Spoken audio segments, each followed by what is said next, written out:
इसलिए ऐश्वर्या अपने ही माँ के एक्स बॉयफ्रेंड के साथ इलीगल रिश्ता चलाती रही। लेकिन सब कुछ तब बदल गया जब सुजाता को उसकी बेटी ऐश्वर्या और तिरुमला के बारे में सब कुछ पता चला। 23 वर्ष सुबह 7 बजे अपनी बाइक लेकर सर्वे के काम पर निकल गया, लेकिन रोज की तरह शाम तक वापस नहीं लौटा। पुलिस को ऑलरेडी इस केस में बड़े किसी क्राइम होने का अंदेशा होने लगा था। ऐश्वर्या ने शादी के बाद सिर्फ 1 महीने के अंदर एक नंबर पर 2000 बार कॉल किया था। पुलिस ने कॉल करी, लेकिन सभी नंबर स्विच ऑफ आ रहे थे। उसे खास तौर पर तैयार किया गया था क्राइम को छुपाने के लिए। एक कैनर में एक लाश भी, लाश काफी ज्यादा सड़ गई थी और चेहरा पहचानना पॉसिबल नहीं था।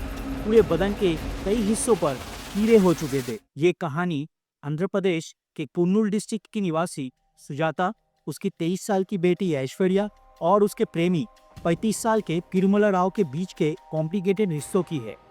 23 साल की ऐश्वर्या का रिश्ता तिरुमला राव के साथ था।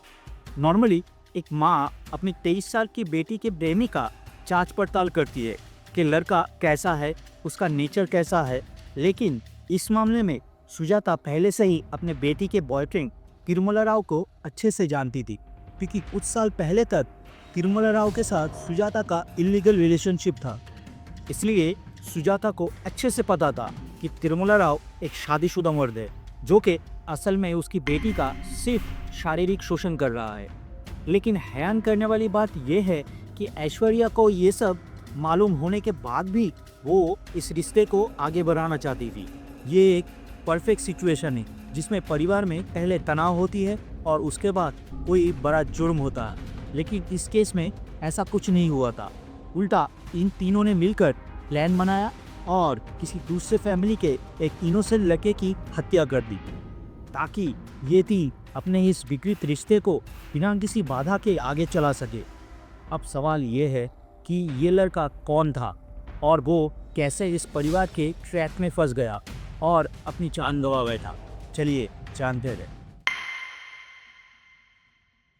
ये किस्सा 9 साल पहले 2016 से शुरू होता है। कुन्नूर इलाके की एक NBFC यानी नॉन बैंकिंग फाइनेंशियल कंपनी में 26 साल के Tirumala Rao home loan department में एक मैनेजर के रूप में काम कर रहा था। वही ऐश्वर्या की माँ सुजाता एक स्वीपर थी। ऑफिस में दोनों का काम बिल्कुल अलग था। एक A ग्रेड एम्प्लॉय था और दूसरी D ग्रेड। इसलिए काम के दौरान उनके मिलने जुलने का या एक दूसरे को जानने का कोई मौका नहीं था, जिससे कि दोनों में दोस्ती या फिर रिश्ता बन सके। तो फिर तिरुमला राव और सुजाता एक दूसरे के इतने करीब कैसे हो गए? जवाब यह है कि तिरुमला ने कभी सुजाता के साथ अपना कोई फ्यूचर नहीं देता था। उसका इरादा कभी भी सुजाता से शादी करने का नहीं था। सुजाता तिरुमला के लिए सिर्फ एक ईजी एक्सेस था अपनी फिजिकल नीड्स को पूरी करने के लिए, जो उसने ऑफिस में अपनी इन्फ्लुएंस और पैसे के दम पर बनाया था। और सुजाता, जिसका पति मर चुका था और जिसके एक 14 साल की बेटी और एक बेटा था, सब कुछ जानकर भी वो 2016 से लेकर 2019 तक तिरुमला के साथ इस रिश्ते में बनी रही, जब तक तिरुमला राव की शादी दूसरे लड़की के साथ नहीं हो गई। लेकिन शादी होने के बाद भी तिरुमला बिल्कुल नहीं बदला, क्योंकि जब सुजाता ने तिरुमला की सिफारिश पर अपनी बेटी ऐश्वर्या को उसी कंपनी में नौकरी दिलवा दी ताकि ऐश्वर्या सुजाता की एब्सेंस में वह काम कर सके, तब तिरुमला ने सुजाता की बेटी ऐश्वर्या के साथ भी वही तरह का रिश्ता बनाया। तिरुमला ने सोचा अगर वो ऐसा एक बार कर सकता है तो फिर वो ये बार बार कर सकता है। लेकिन इस बार मामला थोड़ा अलग था, क्योंकि ऐश्वर्या तिरुमला के प्यार में ऑब्सेस्ड हो चुकी थी। वो तिरुमला के लिए किसी भी हद तक जा सकती थी। इसलिए ऐश्वर्या इस बात को जानते हुए भी कि तिरुमला की शादी ऑलरेडी हो चुकी है, फिर भी ऐश्वर्या ने तिरुमला के साथ अपना रिश्ता चालू रखा। लेकिन तिरुमला अपने बीवी को छोड़ना नहीं चाहता था और वो ऐश्वर्या के साथ अपने इस विकृत रिश्ते को भी बरकरार रखना चाहता था। इसीलिए उसने ऐश्वर्या को झूठा प्रॉमिस किया कि वो जल्द ही अपनी पत्नी से तलाक ले लेगा और ऐश्वर्या से शादी कर लेगा। इसलिए ऐश्वर्या अपने ही माँ के एक्स बॉयफ्रेंड के साथ इलीगल रिश्ता चलाती रही और तिरुमला, जिसने पहले सुजाता का शारीरिक शोषण किया था, अब वो उसी के बेटी का शारीरिक शोषण कर रहा था। लेकिन सब कुछ तब बदल गया जब सुजाता को उसकी बेटी ऐश्वर्या और तिरुमला के बारे में सब कुछ पता चला। लेकिन फिर भी सुजाता तिरुमला को सीधे इस बारे में कन्फ्रंट कर नहीं पाई। क्योंकि उससे डर था कि इससे उसके और तिरुमला के नाजायज रिश्तों की बात ऐश्वर्या और बाकी लोगों को भी पता चल सकता है। इसलिए सुजाता ज़्यादा तमाशा ना करके ये फैसला किया कि वो ऐश्वर्या की शादी किसी और लड़के के साथ करा देगी। और सुजाता ने एक मैरिज ब्रोकर को ऐश्वर्या की तस्वीर देकर लड़का ढूंढने के लिए बोल दिया। बिल्कुल उसी समय सुजाता के घर आंध्र प्रदेश के कोंगलूर डिस्ट्रिक्ट से लगभग 50 से 60 किलोमीटर दूर तेलंगाना स्टेट के कारवाल डिस्ट्रिक्ट में एक तेलुगु हिंदू परिवार अपने घर के बेटे तेजेश्वर के लिए लड़की ढूंढ रहे थे। तेजेश्वर एक प्राइवेट सर्वेयर था जो जमीन का नाप लेकर उसका नक्शा बनाता था। साथ ही तेजेश्वर बच्चों को डांस भी सिखाता था। तेजेश्वर जिंदगी में धीरे धीरे तरक्की कर रहा था और अपने माता पिता और एक ट्विन भाई तेजवर्धन के रहने के लिए अपनी कमाई से एक सुंदर घर भी बनाया था। तेजेश्वर को खुद के पैरों में खड़े होते देख उसके माता पिता और परिवार के अन्य सदस्यों ने सोचा कि ये सही समय है उसकी शादी के लिए। इसलिए तेजेश्वर के घर के सभी लोग उसकी शादी जल्द से जल्द करा देना चाहते थे। अब ये हुआ कि तेजेश्वर की तस्वीर उनके मैरिज ब्रोकर के हाथों से ऐश्वर्या के मैरिज ब्रोकर के पास पहुंच गया। जब ऐश्वर्या के मैरिज ब्रोकर ने सुजाता को तेजेश्वर की तस्वीर दिखाया तो पता चला कि सुजाता के कुछ रिश्तेदार तेजेश्वर के परिवार को पहले से जानते थे। इसलिए उन्हें तभी के तभी समझ आ गया कि ऐश्वर्या के लिए तेजेश्वर के परिवार से अच्छा कोई परिवार नहीं मिल सकता है, क्योंकि सुजाता के परिवार के लोग अच्छे से जानते थे कि सुजाता के एक्स्ट्रा मैरिटल अफेयर्स के चलते आसपास का कोई भी अच्छा परिवार सुजाता के परिवार के साथ रिश्ता नहीं जोड़ना चाहते थे। दरअसल सुजाता का तिरुमला के अलावा भी और कई अफेयर्स थे। इसीलिए सुजाता और उसके रिश्तेदार इस मौके को हाथ से जाने नहीं देना चाहते थे। इसलिए देर न करते हुए सुजाता अपने कुछ रिश्तेदारों को लेकर सीधा तेजेश्वर के घर पहुंच जाते हैं और शादी का प्रस्ताव रख देते हैं। सुजाता और उसके रिश्तेदारों ने अपने तरफ से इस शादी के लिए बहुत ज़्यादा उत्साह दिखाने लगे और तेजेश्वर के परिवार के साथ एक्स्ट्रा स्वीट बिहेव करने लगे। वो अगले कई दिन तेजेश्वर के घर लगातार आए और अपनी मीठी मीठी बातों से तेजेश्वर और उसकी फैमिली के सामने एक अच्छा इंप्रेशन छोड़ा। इसलिए आखिर में तेजेश्वर और उसकी फैमिली इस रिश्ते के लिए मान गई, जो उनसे हुई सबसे बड़ी गलती थी। तेजेश्वर की फैमिली लड़की और उसके परिवार का बैकग्राउंड एक बार के लिए भी चेक नहीं किया और दिसंबर 28, 2024 को तेजेश्वर और ऐश्वर्या का एंगेजमेंट करा दिया और 13 फरवरी 2025 को शादी की डेट फिक्स कर दिया। लेकिन बहुत जल्दी ही तेजेश्वर के परिवार को अपनी इस गलती का एहसास होना शुरू हुआ जब ऐश्वर्या के परिवार से तेजेश्वर के घर शादी से पहले कोई भी गिफ्ट्स नहीं पहुंचा। दरअसल वहाँ की लोकल कल्चर में शादी से पहले लड़का लड़की दोनों के परिवार एक दूसरे को नए कपड़े, बर्तन, सोना चांदी जैसे गिफ्ट्स भेजते हैं। शादी के कुछ दिन पहले तक जब ऐश्वर्या के घर से तेजेश्वर के घर कोई भी गिफ्ट्स नहीं पहुंचा, तब तेजेश्वर को शक हुआ कि कुछ तो गड़बड़ है। तो उसने खुद ऐश्वर्या के घर जाकर उससे बात करने की कोशिश की, लेकिन ऐश्वर्या के परिवार ने बताया कि ऐश्वर्या ब्यूटी पार्लर गई हुई है। तेजेश्वर ने ऐश्वर्या को फ़ोन किया तो पता चला कि ऐश्वर्या अपना फ़ोन घर पर ही छोड़ गई है। तेजेश्वर को शक हुआ कि ऐश्वर्या की फैमिली उससे ज़रूर कुछ छुपाने की कोशिश कर रही है। इसलिए उसके घर के बुजुर्ग ऐश्वर्या के परिवार से इस बारे में पूछताछ की। तब पता चला कि 5 दिन पहले ऐश्वर्या बिना किसी को बताए कहीं चली गई है। ये सुनकर तेजेश्वर टूट गया, क्योंकि तब तक फैमिली और रिलेटिव्स को इनविटेशन कार्ड्स भेज दिए गए थे। शादी से पहले लड़की भागते ही है, ये पता चलने के बाद समाज और रिलेटिव्स के सामने पूरे परिवार को शर्मिंदगी झेलना पड़ता। इसलिए तेजेश्वर का भाई तेजावर्धन ऐश्वर्या के बारे में जानकारी जुटाता है, तो उससे मालूम पड़ता है कि ऐश्वर्या का किसी बैंक मैनेजर के साथ अफेयर्स चल रहा था। तेजावर्धन को ऐश्वर्या की मां सुजाता के अफेयर्स के बारे में भी पता चलता है। ये सब जानने के बाद तेजेश्वर के परिवार को समझ आ गया कि उन्होंने कितनी बड़ी गलती की है इस घर में रिश्ता जोड़कर। तेजेश्वर के परिवार ने तभी ऐश्वर्या के परिवार के साथ सारे संबंध तोड़ दिया और एक एग्रीमेंट भी बना लिया ताकि बाद में कोई मिसअंडरस्टैंडिंग ना हो। लेकिन तेजेश्वर इस बात को मान नहीं पा रहा था, क्योंकि उसने ऐश्वर्या के साथ अपना फ्यूचर प्लान बना लिया था। तेजेश्वर मन ही मन चाहता था कि कोई चमत्कार हो और ऐश्वर्या फिर से उसकी ज़िंदगी में लौट आए। और फिर शादी की डेट निकलने के 5 दिन बाद एक ऐसा ही चमत्कार हुआ जब ऐश्वर्या अचानक तेजेश्वर को फ़ोन करती है और तेजेश्वर से माफ़ी मांगती है। बोलती है कि उससे गलती हो गई है और वो तेजेश्वर को बहुत प्यार करती है और उसी से शादी करना चाहती है। उसका अपने घर से भागने का असली कारण था कि वो अपनी माँ सुजाता पर बोझ नहीं बनना चाहती थी, क्योंकि उसके माँ के ऊपर शादी का खर्चा बहुत बढ़ गया था। इसलिए वो घर से भागकर अपने एक फ्रेंड के घर रहने चली गई थी। ये सब सुनने के बाद तेजेश्वर एक बार फिर अपने टूटे हुए सपनों को सच होते हुए देख पा रहा था। इसलिए 18 मई 2025 को तेजेश्वर ने अपने माता पिता की इजाज़त के बिना ही सुजाता के घर पर सुजाता के सामने बिना किसी अनुष्ठान और लोगों को बुलाए ऐश्वर्या से शादी कर लिया। अपने नामंजूरी के बावजूद तेजेश्वर के माता पिता अपने बेटे की खुशी को देखकर उन्होंने ऐश्वर्या को अपने घर की बहू मान लिया।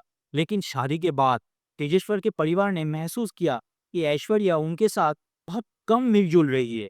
ऐश्वर्या हमेशा अपने कमरे में ही फोन में बिजी रहती है।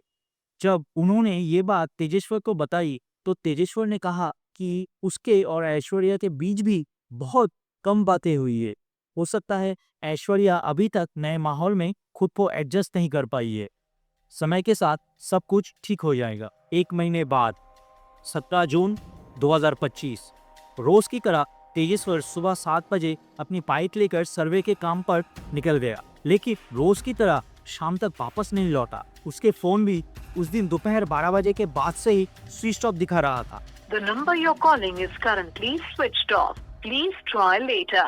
घर में सब लोग पूरी रात तेजेश्वर के लौटने का इंतजार करने के बाद अगले दिन सुबह भी जब तेजेश्वर वापस नहीं लौटा, तब उसके भाई तेजावर्धन ने 18 जून के सुबह गाडवाल पुलिस स्टेशन में तेजेश्वर की मिसिंग रिपोर्ट दर्ज कराई। पुलिस ने पहले 17 जून को तेजेश्वर की बाइक का ट्रैवल रूट पता लगाने के लिए जीपीएस ट्रैकर का इस्तेमाल किया, जिससे पुलिस को पता चला कि उस दिन तेजेश्वर अपने बाइक से अपने घर से लगभग 20 किलोमीटर दूर कृष्णा रेड्डी बंगलो के पास गया था। वहाँ उसने 2 लोगों से मुलाकात की जो एक स्विफ्ट डिजायर में वहाँ पहुँचे थे। देखने में लग रहा था कि तेजेश्वर उन लोगों को पहले से जानता था। कुछ देर बात करने के बाद तेजेश्वर उनके साथ गाड़ी में बैठकर निकल गया। ये आखिरी बार था जब तेजेश्वर को देखा गया था। पुलिस ने जब फुटेज को अच्छे से देखा तो पुलिस ने इस बात पे गौर किया कि ये स्विफ्ट डिजायर और बाकी आम गाड़ियों जैसा नहीं था। उसे खास तौर पर तैयार किया गया था क्राइम को छुपाने के लिए। गाड़ी के फ्रंट, बैक और साइड विंडोज पर ब्लैक फिल्म लगाई गई थी ताकि बाहर से कार के अंदर कुछ भी दिखाई ना दे। ऐसा तब किया जाता है जब गाड़ी के अंदर कोई क्राइम को सीसीटीवी और लोगों की नज़र से छुपाने की कोशिश किया जाता है, और जो आरटीओ गाइडलाइन के बिल्कुल खिलाफ है। पुलिस को ऑलरेडी इस केस में बड़े किसी क्राइम होने का अंदेशा होने लगा था, क्योंकि ये जगह तीनों स्टेट्स की बॉर्डर के करीब था। गाडवाल पुलिस ने पास के स्टेट्स आंध्र प्रदेश और कर्नाटका पुलिस को इस केस की डिटेल्स भेज दी और उनके साथ मिलकर तेजेश्वर और उस स्विफ्ट डिजायर को ढूंढना शुरू किया। बहुत ही जल्दी पुलिस इस स्विफ्ट डिजायर को फ्लैग कर लेती है, जो पास के स्टेट आंध्र प्रदेश के कुर्नूल डिस्ट्रिक्ट के नन्नू टोल गेट क्रॉस करते वक्त सीसीटीवी फुटेज में कैप्चर हुई थी। इस फुटेज से पुलिस को गाड़ी का नंबर पता चला। गाड़ी का नंबर था AP39 UK3157। इस नंबर के जरिए पुलिस गाड़ी के मालिक तक पहुंची। गाड़ी के मालिक ने पुलिस को बताया कि उसने ये गाड़ी 15 दिनों के लिए रेंट पर दी थी। जिन लोगों के नाम पर ये गाड़ी रेंट पर ली गई थी उनके नंबर पर पुलिस ने कॉल करी, लेकिन सभी नंबर स्विच ऑफ आ रहे थे। फिर तेजेश्वर के गायब होने के 5 दिन बाद आंध्र प्रदेश पुलिस को नंदयाल डिस्ट्रिक्ट में पन्नियम के पास एक कैनल में एक लाश मिली, जो तेजेश्वर के घर से लगभग 114 किलोमीटर दूर थी। गाडवाल पुलिस को बॉडी की तस्वीर भेजी गई। लाश काफी ज्यादा सड़ गई थी और चेहरा पहचानना पॉसिबल नहीं था। पूरे बदन के कई हिस्सों पर कीड़े हो चुके थे, लेकिन लाश के शरीर में जिस तरह के कपड़े और जूते थे वो सब कुछ मिसिंग हुए तेजेश्वर से मिलते जुलते थे। इसलिए पुलिस तेजेश्वर के परिवार को लेकर पन्नियाम के उस जगह गई। परिवार के लोगों ने बॉडी के हाथ पर बने टैटू देखकर पहचाना कि ये तेजेश्वर की ही लाश है। तेजेश्वर के हाथ पर तेलुगु में अम्मा लिखा हुआ था।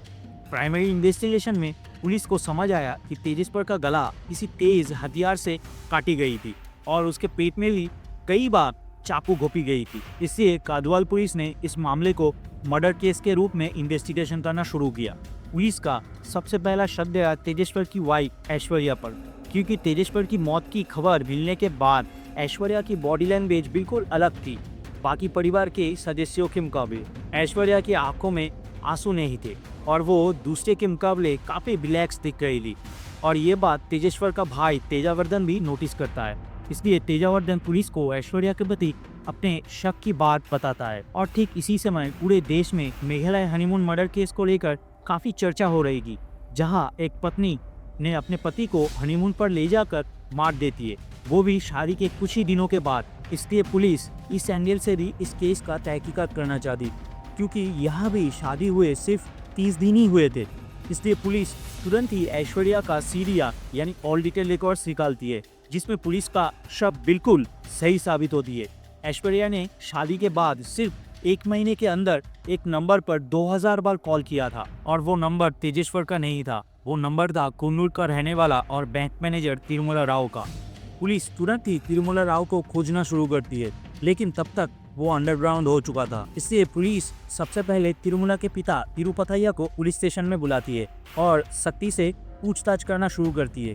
तिरुमला के पिता तिरुपथैया, जो एक समय आंध्र प्रदेश स्पेशल पुलिस के 2nd बैटालियन में सब इंस्पेक्टर थे, पुलिस के सवालों के सामने टूट जाते थे और कबूल कर लेते हैं कि उनका बेटा तिरुमला राव और ऐश्वर्या ने उनके इलीगल संबंधों को बिना किसी रुकावट के चलाए रखने के लिए ऐश्वर्या के पति तेजेश्वर का हत्या करवा दिया था।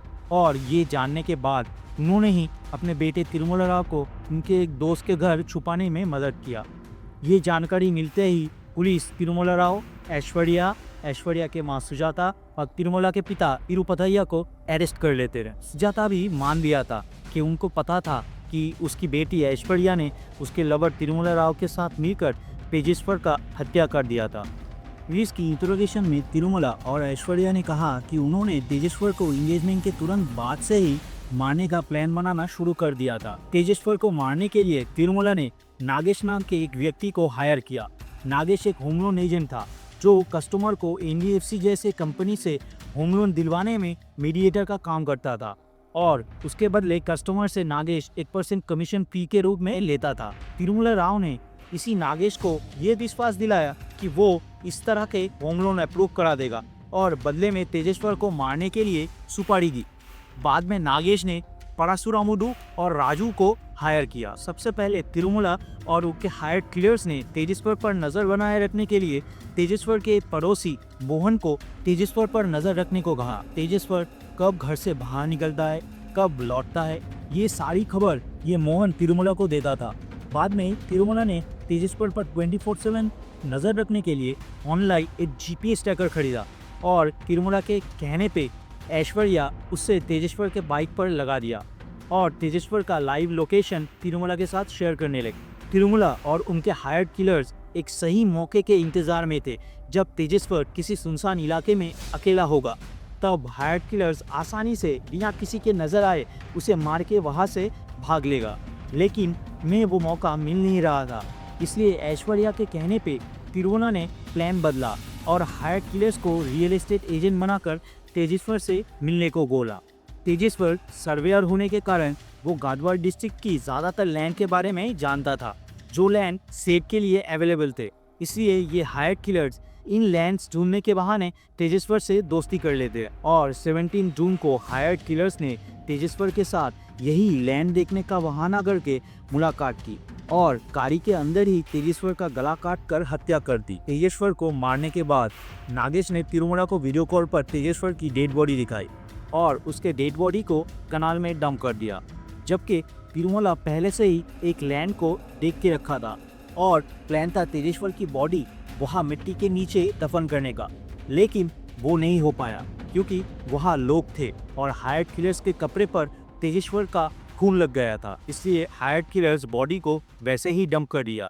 पुलिस ने ये केस में टोटल 8 लोगों को अरेस्ट किया है। तिरुमला, ऐश्वर्या, सुजाता, तिरुपथैया, नागेश, परासुरमुदु, राजू और मोहन। पुलिस ने ऑलरेडी तेजेश्वर को मारने के लिए इस्तेमाल किए गए चाकू, 8 मोबाइल फोन्स, GPS ट्रैकर और 1 लाख रुपए जो तिरुमला ने हायर्ड किलर्स को दिए थे, सब जब्त कर लिया है।